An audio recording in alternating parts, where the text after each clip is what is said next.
Assalamualaikum warahmatullahi wabarakatuh. Perkenalkan, nama saya Fitri Novitasari dari kelas 12 IPA 1. Di sini Fitri akan menjelaskan cerita sejarah non-fiksi, yaitu cerita tentang lahirnya Sumpah Pemuda. Nah, sudah tidak asing lagi di telinga kita, yaitu Sumpah Pemuda. Sumpah Pemuda ini selalu diperingati pada tanggal 28 Oktober. Mungkin kalian tidak tahu bagaimana sejarah dari Sumpah Pemuda ini. Sumpah Pemuda itu adalah salah satu tonggak sejarah kemerdekaan Indonesia, yang dimana dengan adanya Sumpah Pemuda membuat para pemuda-pemuda pada saat itu bercita-cita ingin menjadikan negara kita menjadi negara yang merdeka. Nah, Sumpah Pemuda ini tidak terjadi begitu saja, punya cerita yang sangat panjang sekali, yang pada saat itu para pemuda-pemuda Indonesia melakukannya dengan sangat kerja keras dan dengan mempunyai rasa persatuan yang sama dan nasionalisme yang tinggi. Nah, salah satu perkumpulan, bukan salah satu sih ya, perkumpulan yang pada saat itu terkenal, perkumpulan pemuda maksudnya, yaitu seperti perkumpulan Jong Java, Jong Ambon, Jong Cilebes, Jong Sumatera, dan ada banyak lagi. Nah, kita masuk yang pertama, yaitu tentang Kongres Pemuda 1. Nah, Kongres Pemuda 1 ini diadakan di Jakarta pada tanggal 30 Mei sampai 2 Mei pada tahun 1926, di mana pada Kongres Pemuda 1 ini diketuai oleh Muhammad Tabrani.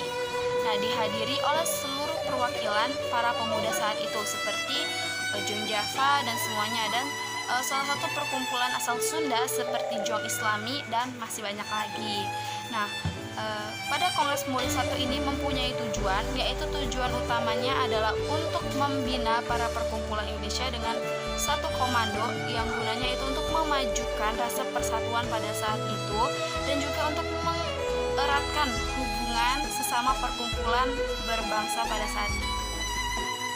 Selanjutnya yaitu tentang Kongres Pemuda kedua yang diadakan juga di Jakarta, namun tanggal dan tahunnya berbeda, yaitu pada tanggal 27 sampai 28 Oktober tahun 1928. Nah, pada saat itu Kongres Pemuda 2 ini diketuai oleh Sugondo Jayapuspito yang dihadiri oleh 750 orang lebih, ya banyak sekali ya.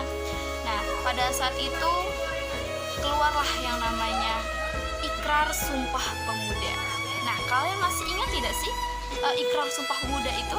Nah, jangan-jangan kalian lupa ya. Oke. Sumpah Pemuda. Kami putra dan putri Indonesia mengaku bertumpah darah satu tanah air Indonesia.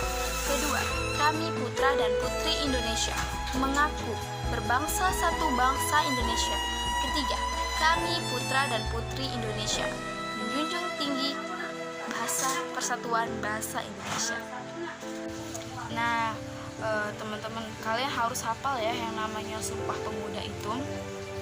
Nah, pada saat itu juga terjadilah sebuah peristiwa yang mungkin sangat peristiwa yang tidak bisa dilupakan ya, karena pada saat itu untuk pertama kalinya lagu kebangsaan Indonesia Raya itu dikumandangkan ke seluruh orang yang ada pada saat itu.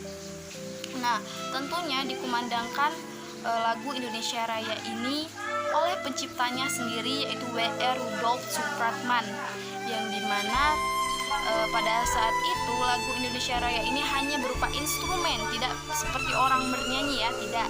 Jadi ini hanya berupa instrumen yang pada saat itu dimainkan oleh si W.R. Rudolf Supratman dengan alat musiknya biola. Nah, sebenarnya lagu Indonesia Raya pada saat dikumandangkan itu punya resiko tinggi. Ya, kenapa? Karena pada saat Kongres 2 itu Kongres Pemuda 2 itu dijaga oleh aparat-aparat Belanda dengan sangat ketat. Nah, walaupun seperti itu, tidak kehabisan akal nih para pemuda Indonesia ini untuk bagaimana sih caranya agar lagu Indonesia Raya ini tetap dikumandangkan, yaitu dengan seperti instrumen. Jadi para aparat Belanda ini tidak mengetahui apa sih dari lagu itu tuh. Nah, jadi beda tujuannya. Mungkin itu saja sih yang bisa saya sampaikan. Nah, apa sih kesimpulannya ya? Kesimpulannya lupa saya.